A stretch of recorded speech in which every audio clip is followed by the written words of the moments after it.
Do you sometimes feel ordinary?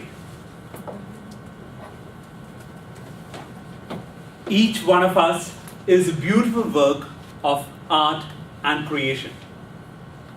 Fellow Toastmasters and most welcome guests, treasure your uniqueness. It is a gift given only to you. Enjoy it and share it as much as possible. Now, everyone in this world wants to be unique. That's you.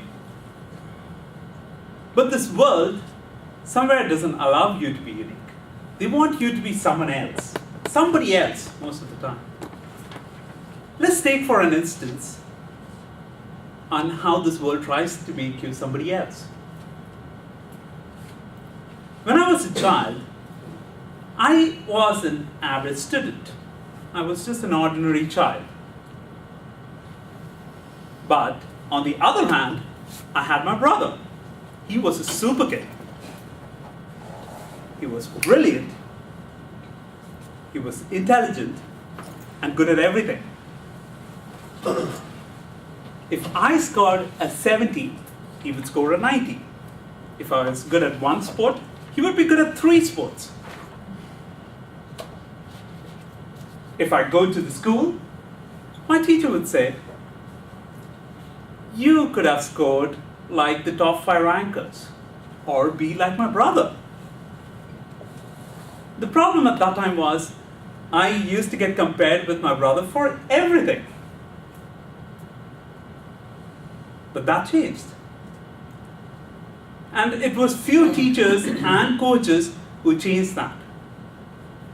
They treasured my uniqueness, they made me realize my uniqueness, and I went for it. Treasure your uniqueness. There was a man named John who went to God and asked, what is the value of life? God gave John the stone into his hands and said, go out into the world and find the value of the stone. But don't sell the stone, just find the value of it. John went on to a vegetable seller and asked, what would I get for the stone? The vegetable seller said, I'll give you 2 sacks of vegetables for the stone. But since John couldn't sell the stone, he took it away from him, took it along with him. Then he went on to a jeweler and asked, what would I get instead of the stone?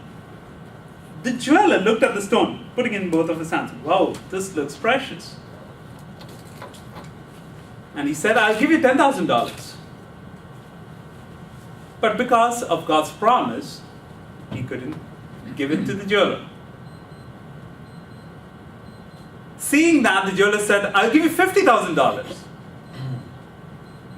But John couldn't give the stone to him.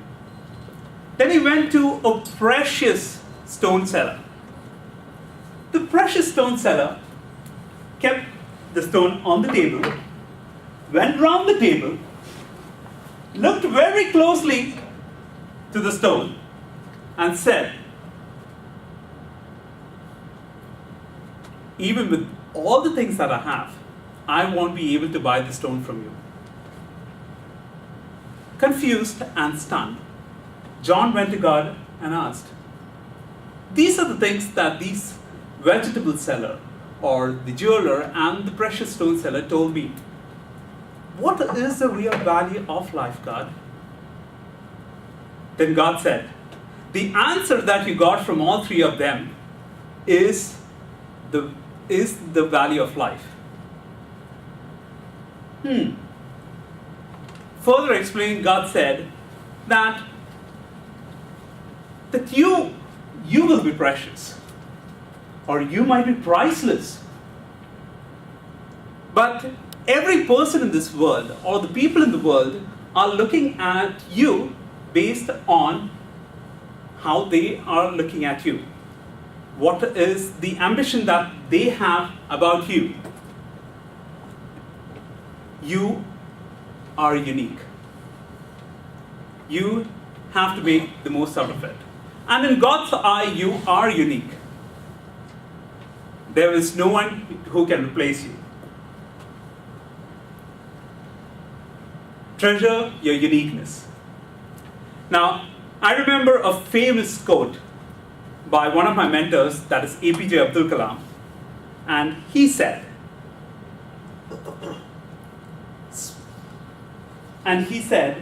that small aim is a crime.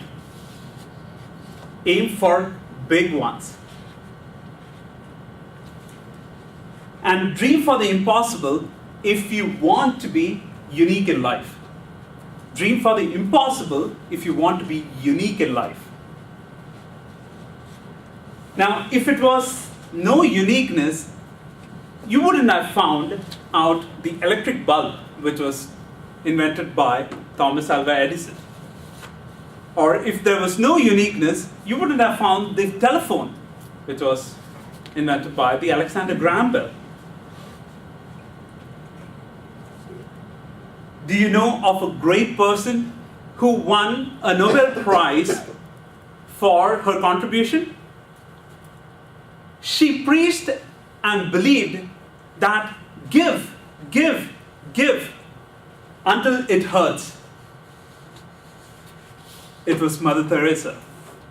It was the uniqueness of thinking that made them that personality. I would like to conclude with a verse from a poem which goes like this. I'm beginning to realize that there is no accident that I'm unique. I'm beginning to see that God made me with a very special purpose. God must have a job for me to do that no one else can do. Out of the billions of applicants, there is no one better than me, because I am unique. Treasure your uniqueness. Enjoy it and share it.